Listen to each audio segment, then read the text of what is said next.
नमस्कार मित्रांनो, आमच्या चॅनलवर नवीन असाल तर चॅनलला नक्की सबस्क्राईब करा, म्हणजे तुम्हाला मालिकेचे नवनवीन एपिसोड सर्वात अगोदर पाहायला मिळतील.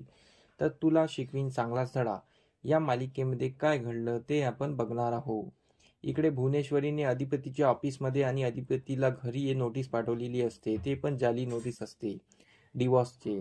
तर मग इकडे ऑफिसमध्ये अधिपतीला ते नोटीस मिळालेले असते. अधिपती ते पाहून तो घरी आलेला असतो आणि घरी पण त्याला ते नोटीस मिळालेले असते आणि ते नोटीस पाहून अधिपती हादरला असतो. पण अधिपतीला विश्वास नसतो की हे मास्तरीबाईने पाठवलेले आहे. तेवढ्यात वरतून चारुवास येतात. चारुवास बोलतात, अधिपती हे नोटीस अक्षराने पाठवू शकत नाही, कारण की अक्षरा तुझ्यावर खूप प्रेम करते आणि अक्षरा हे काम करू शकत नाही. हे काम सर्व भुवनेश्वरीने केलेलं आहे.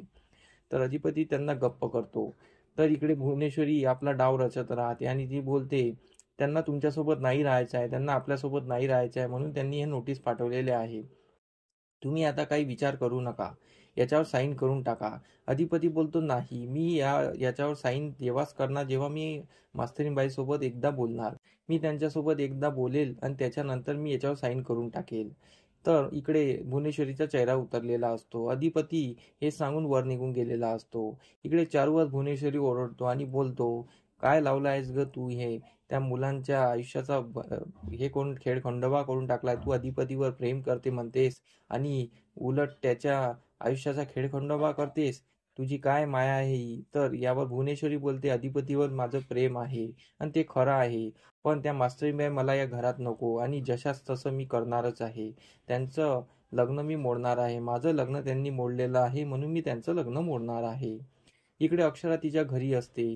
तर अक्षराचे बाबा अक्षराला बोलतात, बाळा, मी तुझ्यावर खूप ओरडलो आणि खूप रागावलो तुला. माझ्याने असं का होत आहे मला माहिती नाही, पण मी तुझ्या काळजीपोटीच बोलत आहे, मला माफ कर. तर अक्षरा बोलते, बाबा, तुम्ही काही बोलू नका आणि काही माफी मागू नका. तुमचं कर्तव्य आहे ते, आणि तुम्ही काही टेन्शन घेऊ नका. मी सर्व लवकरात लवकर ठीक करेन. तर इकडे विद्या पण अक्षराला बोलत असते, बोलते की बाळा, तू टेन्शन घेऊ नको. आज आपला गुढीपाडव्याचा दिवस आहे ना, खूप चांगल्याने छान मस्त सेलिब्रेट करूया. अक्षरा बाहेर जाते. अक्षराचे बाबा अक्षराच्या आईला बोलतात की आपल्या अक्षराने त्यांचा नाच सोडून द्यावा आणि त्या घरच्यांचा बी नाच सोडून द्यावा आणि ती मोकळी व्हावी. म्हणजे ती एकदाची मोकळी झाली म्हणजे तिच्या डोक्यावरचं सर्व टेन्शन निघून जाईल आणि ते चांगल्याने राहील. तर तुम्ही तिला समजवा.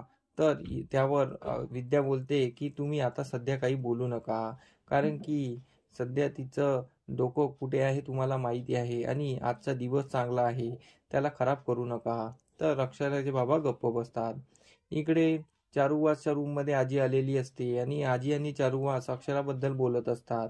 अक्षराला कसं घरी आणायचं आणि आज चांगला दिवस आहे, गुढीपाडवाचा दिवस आहे, गुढीपाडव्याच्या पर्वावर आपण अक्षराला घरी आणू, असं त्यांचं बोलणं सुरू असतं.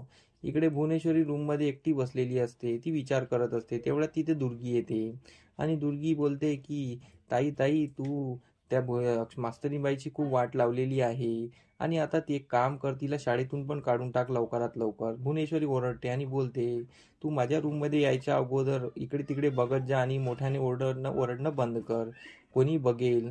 तर त्यावरती दुर्गेश्वरी सॉरी बोलते आणि बोलते, ताई, आता सर्व झालेलं आहे ना, तू तिला शाळेतून काढून टाक, कारण की अधिपतीवर आपण नेहमी वॉच ठेवू शकत नाही. त्यांच्यामध्ये आपण फॅक्टरीमध्ये वॉच ठेवू शकतो, पण रस्त्यावर कुठे वॉच ठेवणार?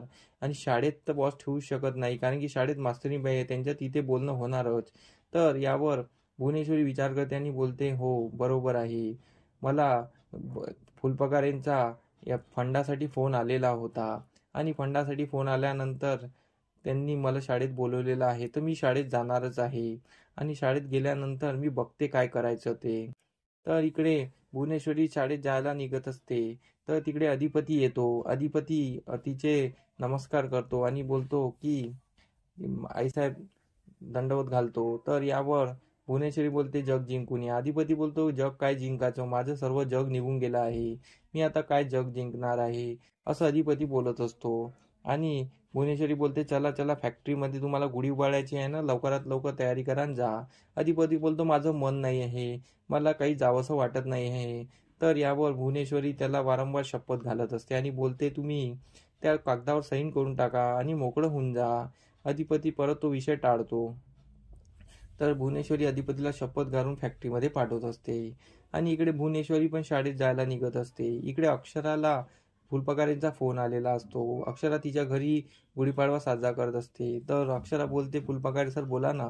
तर फुलपगारे बोलतात की अक्षरा तू शाळेत येशील का, जरा काम आहे. तर अक्षरा शाळेत जायला निघत असते. तर इकडे अक्षराची आई तिच्यासाठी नाश्त्याची प्लेट घेऊन येते. अक्षरा बोलते, आई मी नंतर खाते ना. तर अक्षराची आई बोलते, खाऊन जा ना, तू आता 2 जीवाची आहे, 1 जीवाची नाही आहे. तर अक्षरा बोलते, आई मी थोडंसं खाते आणि निघते. तर अक्षरा शाळेत जायला निघते. अक्षरा शाळेत गेल्यानंतर फुलपगारेंना भेटते.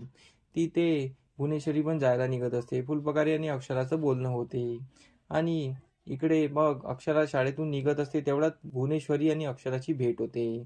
तर भुवनेश्वरी अक्षराला खूप काही बोलत असते आणि बोलत असते, हे मंगळसूत्र घालून तुम्ही आला आहात, हे मिरवणं बंद करा, काढून टाका याला. तुम्हाला डिवॉर्सची नोट मिळाली ना, आता कशाला मिरवता हे. तर अक्षरा तिला सडेतोड उत्तर देते आणि बोलते की तुम्हाला मंगळसूत्र कोणी आजपर्यंत घातलेलं नाही आहे ना, प्रेमानं घातलेलं नाही आहे, म्हणून तुम्हाला याची किंमत कळणार नाही. तुम्हाला कोणी घातलं असतं तर किंमत कळाली असती.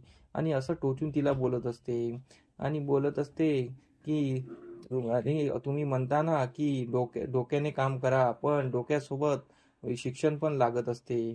तर भुवनेश्वरी बोलते, हो इकडे अक्कल महत्वाची आहे, शिक्षण नाही. तर इकडे अक्षरा बोलते की अक्कलासोबत शिक्षणाची पण जोड असावी. तर भुवनेश्वरीचं तोंड पडलेलं असतं की अक्षराने बोललेलं असतं की तिला कोणी मंगळसूत्र घातलेलं नाही. मग भुवनेश्वरी अक्षराचं मंगळसूत्र तोडायला पाहते. तर अक्षरा तिचा हात पकडते आणि बोलते, माझ्या मंगळसूत्राला हात लावायचा नाही, याचा अधिकार तुम्हाला नाही आणि मी येत्या 2 महिन्यात घरातच गुढी उभारल्याशिवाय राहणार नाही. हे बघा तुमचा खरा चेहरा मी सर्वांसमोर आणेन. तर इकडे भुवनेश्वरीचं तोंड पडलेलं असतं आणि अक्षरा बोलते, मी त्या कागदपत्रावर सही करणार नाही, कारण की मला माहिती आहे अधिपतीने मला हे कागदपत्र पाठवलेले नाही आहे. माझा त्यांच्यावर पूर्ण विश्वास आहे. तर इकडे भुवनेश्वरीचा प्लॅन फेल होतो आणि इथेच आजचा भाग संपतो. आमचा एपिसोड कसा वाटला आम्हाला कमेंट करून नक्की सांगा. धन्यवाद.